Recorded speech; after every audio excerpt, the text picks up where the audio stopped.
Now at 9, Southeast Kansas Humane Society holds a microchipping event to raise awareness about keeping an eye on your pet. Plus, police in Joplin detain a man after he steals a woman's bike and...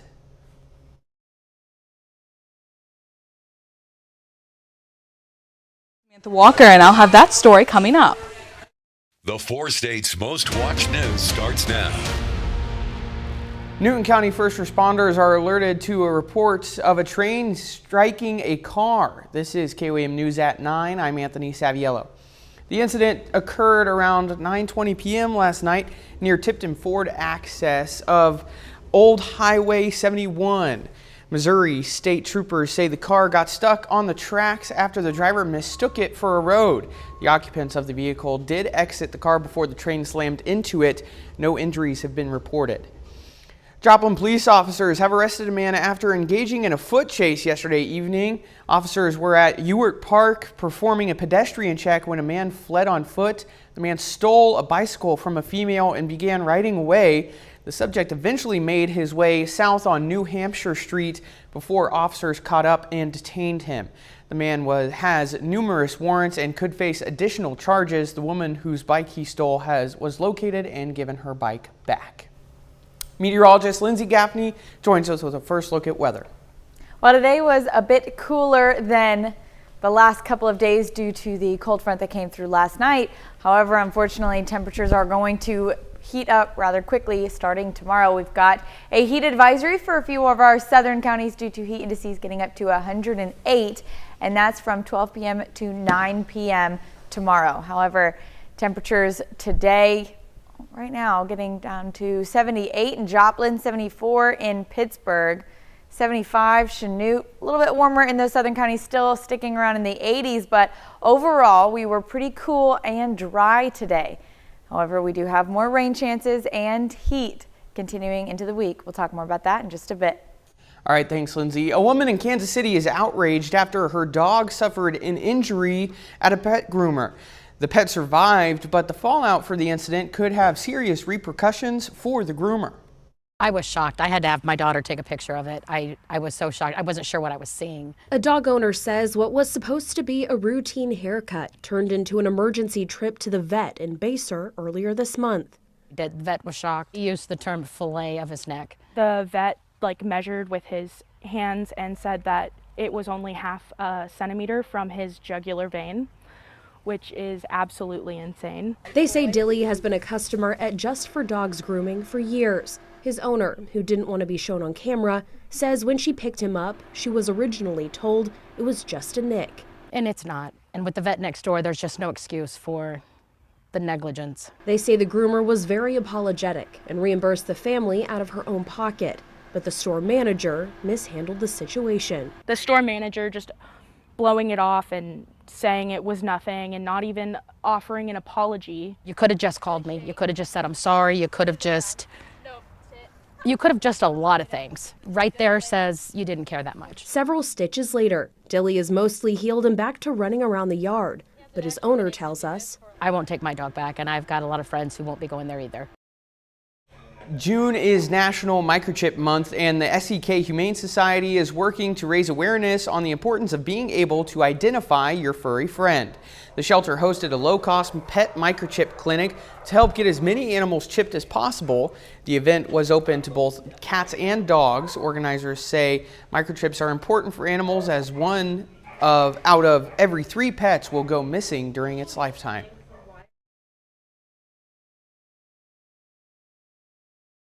Ever get out, it's a way so you can get them back. So instead of just looking around, if somebody ever picks them up, they can scan it and they'll be able to get back to you at a faster manner.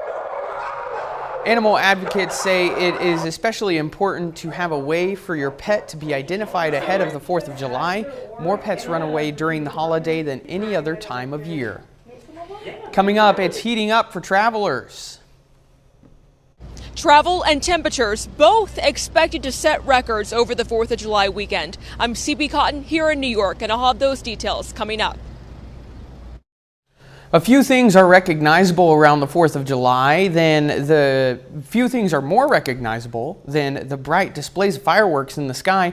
A report from Wallet Hub estimates that consumers spent roughly $2.7 billion on fireworks last year. KOAM Samantha Walker has more on how fireworks sellers prepare for the booming business. I've always grown up going to fireworks shows, or we set them off in our front yard. So it's a good way to get families together. For people across the country, fireworks are a staple part of Independence Day celebrations. And data from Wallet Hub suggests that in the four-state area, shoppers are willing to spend for a show. Missourians spend the most out of all Americans on fireworks, with the average sale being more than $20 per person. No matter where you go in the fireworks, people are excited to come see you. So they go to the grocery store because they have to, right? They have to get groceries. They don't want to spend their money on groceries, but we have to eat. But when they come here, they are excited. This is something they want to do, they love to do. For sellers like Central City Fireworks, the 2-week span surrounding the 4th of July is always busy, with customers hoping to find the biggest boom for their buck. Sellers say this year is looking promising for sales. A lot of important factors come into play. We always want it not to rain on the 3rd and 4th. That's always beneficial in the fireworks business. Not having drought conditions. Luckily, we've had a good season this year. We've had a few rains. Everything worked out good there. So I think we're expecting a good turnout. Presley says sellers like her prepare for months for the holiday, making sure they have all the favorites, from sparklers to mortar shells. She hopes people choose to shop locally as a result of their hard work. It puts money back into the local economy, back into local people, local business owners. So you're supporting your own community when you shop local. And nobody realizes that sometimes the local shops like Central City, they have better prices on things, and you can get more for a cheaper price than you can if you go somewhere else. And for fireworks sellers, they say it's special to see families take part in the tradition of lighting up the sky. They love fireworks, they love celebrating our freedom, they love America, and everyone that comes here is just happy to be here, and we love it. Reporting in Joplin, Samantha Walker, KOAM News. You can learn more about city ordinances on fireworks as well as finding community displays on our website, KOAMnewsnow.com. 4th of July celebrations are underway across the 4 states. The Free Will Baptist Church of Carthage hosted its God and Country celebrations today to help join in the holiday spirit. The event featured activities for whole families, including a barbecue and inflatables. Attendees also got the opportunity to listen to some live music from Borderline Bluegrass. It feels great. This is something that we look forward to doing, and it just kind of all came together and fell in place, so it's encouraging to us. We have a lot of fun doing these type of events. Organizers say they hope to continue holding events similar to the God and Country celebration in the future. You may be spending slightly less on your 4th of July cookouts and picnics this year. According to the National Retail Federation survey, Americans are expected to spend $9.4 billion on Independence Day food items for 2024. This survey found that 87% of consumers plan to celebrate the 4th, and of those celebrating, they're expected to spend an average of just over $90 per person on food items. That's down $3 from last year. On top of all that food spending, the survey said around 30% of those celebrating plan to buy additional patriotic items. More hot, sticky weather expected across much of the country for the 4th of July. It's expected to be one of the record books, both in high temperatures and the number of Americans traveling to celebrate the holiday. Fox News correspondent CB Cotton has more. Burgers and hot dogs may not be the only things cooking over the 4th of July weekend. Much of the country will see historically hot weather. If you are going to be outside, make sure to pack sunscreen and plenty of water. Parts of the south and west could top 100 degrees, prompting officials to consider fireworks and campfire bans due to the added wildfire risk. What do? Hydrate, right? It's a lot. It stinks. Records also expected to be set on the roads and in the skies. AAA projects nearly 71 million travelers will go 50 miles or more from home, and TSA expects to screen more than 32 million during the holiday weekend. If you're going to be flying, get to the airport early, book early flights just in case there's delays and cancellations. You'll have the best chance of getting out. And if you're driving, try to drive it off peak times because nobody likes sitting in traffic. Now, do they? The busiest days to travel are expected to be this Wednesday and the following Sunday, with the most traffic in the afternoon hours between 2 and 7 p.m. Thunderstorms are also a possibility from Ohio through Virginia and the Northeast, so watch out for flight delays as a result.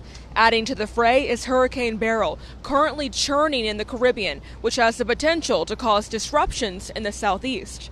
Right now, Beryl is on a southern track towards Mexico. We'll know more about its path in the coming days. In New York, CB Cotton, Fox News. Lindsay is next with a complete look at the forecast. Later this weekend's biggest box office hits, we'll show you just how well the new Inside Out movie is doing. Animation and horror went head-to-head at the weekend box office, and what a battle it was. David Daniel has early estimates on the top 5 films in theaters. The Indian science fiction epic Kalki 2898 AD debuted in 5th place with $5.5 million.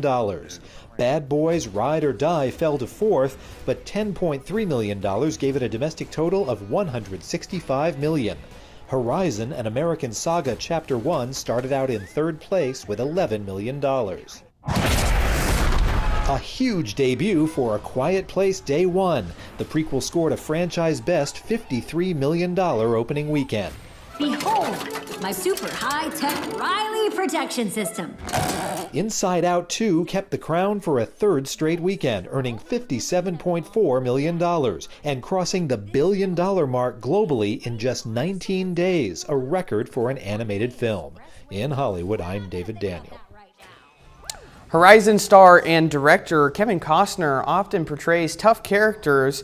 Well, life apparently imitated art when Costner was filming the 2016 film Hidden Figures. He tells People magazine he suffered a bout of kidney stones towards the end of shooting and needed morphine to help get him through it. Costner is known for his work ethic and powered through even though he was in terrible pain. He said he wanted to cry, but since people were watching, he didn't. Costner says he still has fond memories of the shoot despite his ordeal. The movie received 3 Oscar nominations. Speaking of Horizon and Kevin Costner, here's a sneak peek into what you can expect from part 1, as well as interviews with a few of the stars talking about what it is like on set. There's no army of this earth that's going to stop those wagons coming. It was the only time I've ever dragged a chair into the shower of my hotel room to where I would just sit in there where it would, I'd think, okay, I might have to buy this chair from the motel, but I'm going to do it. We went back and filmed like pieces of movie 3 recently, and it's been a while since we wrapped movie 2.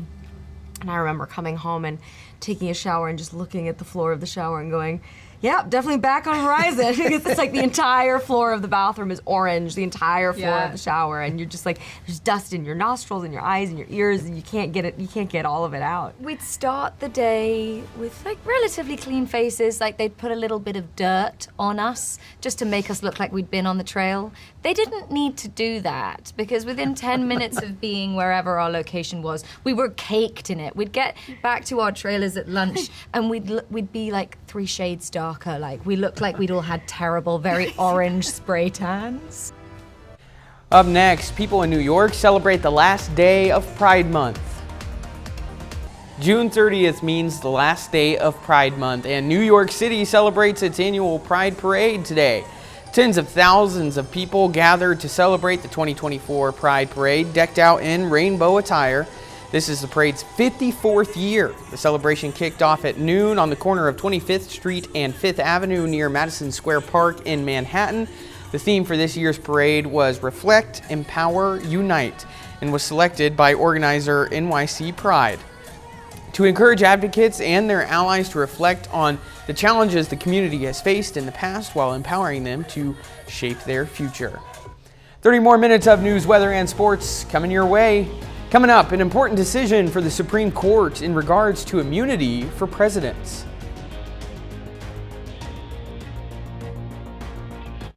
The Supreme Court nearing the end of another momentous term, but the biggest ruling still awaits on Monday, when the court will decide whether former President Trump is immune from prosecution for his role in the January 6th Capitol riot. Fox News correspondent Madeline Rivera takes a look. There are at least 3 decisions that the Supreme Court has yet to release, but the case involving former President Trump's claim of presidential immunity is the most anticipated one. This stems from his D.C. election interference indictment. Last August, former President Trump was charged with 4 federal felony counts related to the allegations that he interfered with the 2020 election. Trump's lawyers argued Trump cannot be criminally charged for any official actions he took as president. Special counsel Jack Smith, meantime, says no person is above the law, including the President of the United States. In December, a federal judge refused to dismiss the charges against the former president. And in February, a U.S. appeals court unanimously rejected Trump's claims that he cannot be prosecuted. During arguments in April, the court appeared skeptical of embracing Trump's proclamation of absolute immunity, but some justices seemed open to granting some level of protection for former presidents. The proceedings, though, have diminished the possibility that Trump will stand trial on this case before the November election. The expectation is they may come up with a nuanced view and send this back. Now, that's important because if they send it back, it may be for the trial court to determine what here was part of an official function. That will take time, and the clock is ticking. The Supreme Court is also expected to hand a ruling on Monday, which could impact how social media platforms regulate the content posted by their users. In Washington, Mather Rivera, Fox News.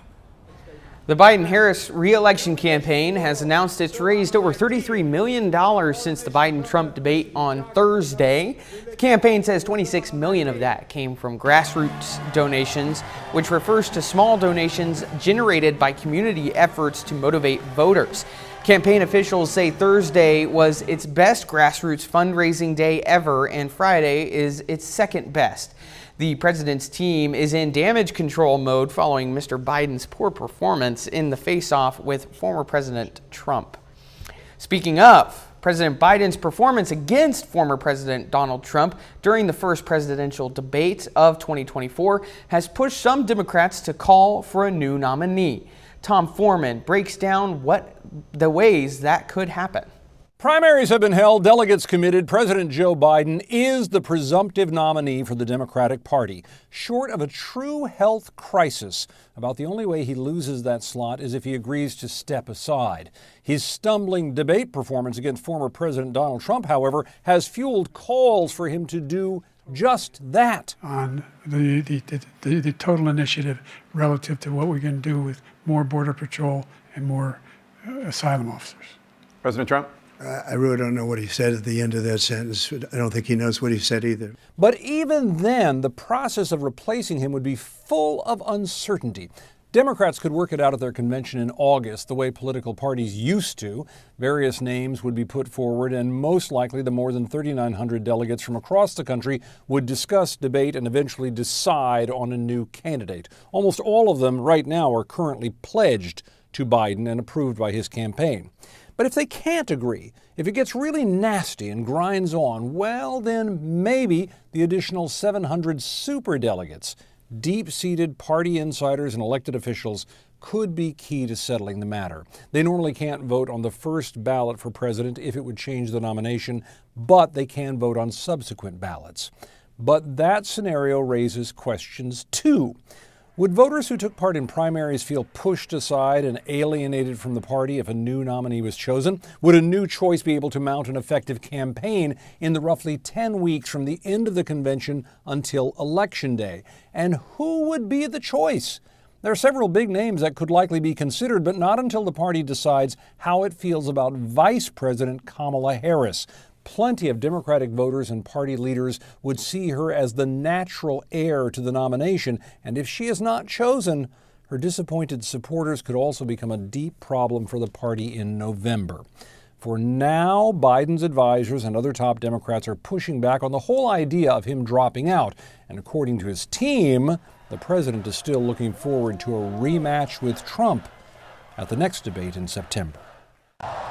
A large crowd gathered in Paris today to protest the support of the far-right National Rally Party received in the legislative elections. Demonstrators set off fireworks and chanted after the party made a strong showing in first-round projections. French President Emmanuel Macron, who'd called for the elections just 3 weeks ago, had urged voters to rally against the far right. Their support is nearly double what it was in the first round in 2022. However, with another week of campaigning to come before the final voting next Sunday, the election's ultimate outcome is still unclear. Thousands of Israeli relatives and supporters gather for the weekly rally in Tel Aviv to demand the release of hostages held in Gaza. A senior Biden administration official saying the U.S. presented new language to Egypt and Qatar Saturday in an effort to jumpstart negotiations between Israel and Hamas. The official says the revised text focuses on negotiations of the first part of a three-phase plan Biden laid out almost a month ago. The phase calling for a complete ceasefire and a withdrawal of Israeli forces from densely populated areas in Gaza and a release of hostages in exchange for the release of hundreds of Palestinian prisoners. An Israeli airstrike kills at least 3 Palestinians and injures 6 more. The strike hit a building in a Barej refuge camp, killing 2 people directly. Ambulance workers say one person's body was blown apart. A 5-year-old girl was taken to the hospital with severe injuries, and hospital staff were not able to save her.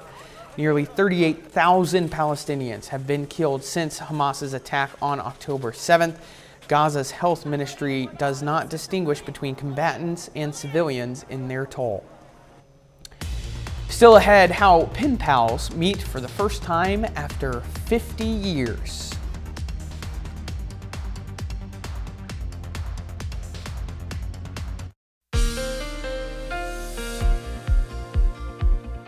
Overall, it was a pretty nice night tonight. We had cooler temperatures and less humidity as well. Go ahead and take a look outside downtown Joplin from the Cornell Arts and Entertainment Complex. Still looking pretty good. We did have the potential to have a few showers tonight, although we're going to stay dry until tomorrow morning. And even then, we may not even see much going on. However, humidity percent does rise back up again tomorrow, so it's going to be another hot and humid day tomorrow. We're getting up to 95 in Joplin, 97 in Miami, 96 Welsh, so mid to upper 90s in the southwestern counties, still upper 80s in the eastern counties, northeastern, 85 Nevada, 86 in Stockton, and then flashing forward to Tuesday as well, getting up to nearly 100 degrees in most of our counties. So it's going to be another hot day on Tuesday. Not to mention humidity values tomorrow will be above 40%. Anytime they're above 40%, and we have temperatures above 90. The heat indices are in the triple digits, so we do have a heat advisory issued for a few of our southwestern counties over here in Oklahoma and in Kansas as well. And you can see humidity values are above 50%, even 61% in Nevada, 66% in Independence, 50% in Chautauqua and Commerce, and 45% in Webb City. So pair that with temperatures getting up to mid to upper 90s tomorrow. It's going to be really hot, really humid. Like I said, we've got those heat advisories. We likely will see some more further across most of our counties. Now, as we move into Tuesday, those temperatures are even warmer in the upper 90s, even reaching 100, but relative humidity values are going to be less than 40%, so it may not be as humid on Tuesday as it will be tomorrow. Now, we've got some rain chances throughout the early morning hours on Monday and continuing to the early afternoon. Again, 20%, so just an isolated storm or two here and there. We'll go ahead and take a look at that future track. As of right now, it's tracking further north than what we've seen the last few model runs, so we may not even see anything, but Yates Center, Fort Scott may get a little rain showers about 3:30 in the morning. That'll continue to track east. Nevada may get some of that rain showers, but those main thunderstorms that we're seeing are tracking north out of our region through Kansas City. So we may not see much more after that. So it's about 9:30 in the morning, just outside of our region. So if it does continue to track further south, we may keep an eye on that. And then it'll move off to the east. We do have an isolated storm or two possible still in the afternoon, but likely not going to see much going on. Now, we move into Tuesday. We may see a few showers as well passing by, but overall, we're going to stay pretty dry on Tuesday. Scattered thunderstorm chances return on Wednesday, and then unfortunately 4th of July forecast is going to be pretty stormy most of the day. That just means that you have to get umbrellas, like those little umbrellas, to stick on your fireworks so they Interesting. Yeah, so they okay. stay. No, no, I I'm should getting stop it. talking. No, I get No, it. I okay. could see that happening. Yeah. A big umbrella for you. A little umbrella For your firework. There you go. Very cute. Yeah. All right. Thanks, Lindsay. Coming up in sports, the Joplin Outlaws play in a doubleheader to make up last night's game. Plus, Pitt State holds their first ever soccer camp. Brock Baldridge has those stories and more up next.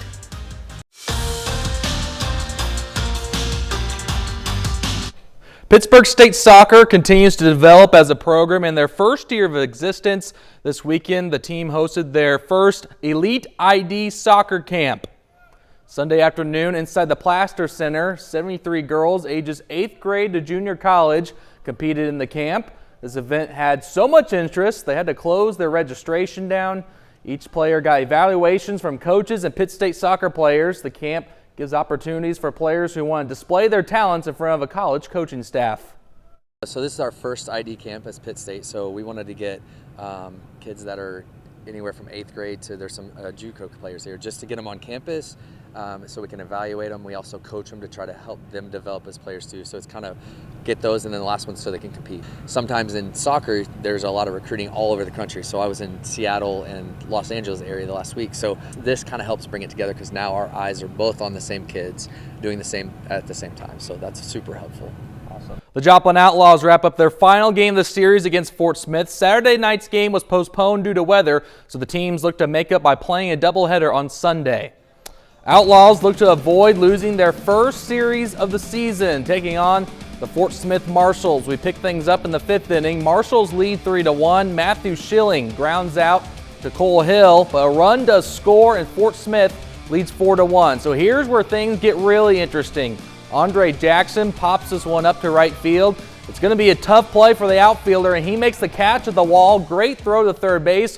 Munoz tries to tag up, and he is out at third base. Manager Brian Daly is not pleased with the call. He gets ejected from the game. A lot of fans upset as well, but we continue to play on. Later in the inning, 2 on, 2 out for Matthew Persinger. He hits a bullet to right field, and that's a base hit. A pair of runs score. Joplin is only down by 1 run. It's now a 4-3 ball game. We head to the 6th inning. Game is tied up 4-4. Owen Bond comes up in the big spot. He hits this ball through the infield. Josh Munoz rounds third, and he's the go-ahead run. Joplin takes their first lead of the game. The Outlaws are ahead 5-4. We go to the top of the 7th. Game tying run is in scoring position. The local kid from CJ, Lucas Van Landuit, gets the game-winning strikeout. What a wild finish. Outlaws take game 1 as they beat Fort Smith 5-4. In game 2 of the doubleheader, the Marshals get their revenge. Fort Smith wins this game 3-2. Joplin gets a day off Monday. They return to Joe Becker Stadium on Tuesday afternoon. In Major League Baseball, Cleveland at Kansas City. Royals lead 1-0 in the 2nd inning. Garrett Hampson doubles down the line. That ball stays fair. Kansas City starts off with a 2-0 lead in this one. Royals keep their lead through the 5th inning now as Bobby Witt Jr. steps up to the plate and he rips this one fair down the line. And his speed, he rounds the bases hard as he goes in for an RBI triple. Royals lead 3-0, so triples all around as the offense starts to heat up in the outdoor conditions. Next batter to the plate, Vinny Pasquantino brings Bobby home with a sharp single to right field. Kansas City extends their lead. It's now 4-0 Royals. We go to the 7th inning now. Salvador Perez comes up to the plate and he hammers this one into the bullpen. It leaves the yard for a 2-run homer. Kansas City gets a much-needed win. Royals beat Cleveland 6-2 to take the series. Cardinals versus Reds on a Sunday. Lance Lynn takes the mound for St. Louis. He gets back-to-back strikeouts in the 2nd inning, then gets another swing and a miss in the 3rd. One of those counts for his 1,000th career strikeout. He pitches 6 scoreless innings. So no score in the 5th. Alec Burleson hits an RBI single past the infield, and that will score the first run of the ball game, and St. Louis goes ahead 1-0. We head to the 6th inning now as Mason Wynn comes up, and, well, he goes down to get this breaking ball. This one goes into play for an RBI single. Only 2 runs scored for the Cardinals in this game, and that's all they would need. St. Louis gets the job done 2-0. Cardinals split the 4-game series. Well, that's your look for sports. We're back with more news after this. A Wisconsin woman and her Australian pen pal of more than 50 years finally met face to face, the latter serving as the former's matron of honor. Fox's Stephanie Quirk has more on the special encounter. On this couple's wedding day, there's a lot to celebrate. Judy Milik is starting a new chapter of life with her husband, Mike, and she's tying the knot alongside someone who's been by her side throughout her whole life journey. We communicated, our major stepping stones, children, births, of course, marriages. Only that someone lives thousands of miles away. I call her my soul sister. It's Carol Canny. Canny is from Australia. Back when I was in the 4th grade, I signed up for a pen pal through their weekly readers in school. For more than half a century, the pair has been writing to one another. But a total of 50 that we've known each other and had never met. That is until this week. It's like we finally got to see each other face to face. You know, I cried. Yeah, it was very emotional. Very. Canny flew in from Australia to be the maid of honor in Milik's wedding Saturday. I mean, it's obvious that, life takes leaps and bounds, and I had been through a few. Milik says her late husband passed away in 2018. And Carol had been there to support me through all of that. So it was only fitting that Canny could support Milik on her big day. I'm very blessed to have been asked to be Judy's matron of honor. So it's a friendship that shows love has no bounds and no distance. Now, their advice for anyone who has a pen pal, whether it be in the U.S. or across the world, is to keep writing because you never know, you may meet your best friend someday. Up next, a police officer encounters a stinky situation. Police in Oregon encountered what could have turned out to be a smelly situation. This unfolded Friday in Baker County in the eastern part of the state. Officers on patrol suddenly stopped their car to allow a family of skunks to get across the roadway. Police posted the video of the incident. The mother skunk was closely huddled with her babies as they safely made it across the road. The officers waited patiently as this unusual family gathering unfolded. Very cute. Yeah. So I had a similar encounter this week on my way home from work. Saw a group of skunks on Highway 69 as you go north towards Pittsburgh, and I had the urge to get out and help, but then I reminded myself that I'm married, and if I came home smelling like that, my wife would, kick me outside probably. But yeah, I would imagine so. I've gotten out and helped turtles cross the road. I'm a big turtle fan. Big turtle fan. I had a turtle. His name was Gary. He was awesome. We'll get a skunk and name it Gary. How about that? Well, you can't name a skunk Gary. That's not how it goes. Okay, sorry. We'll come up with a different name. We'll come up with a different name for this skunk. That's our time for tonight. Thanks for joining us. We'll leave you with a video of penguin chicks at the Chester Zoo. From all of us here at KOAM, have a great night.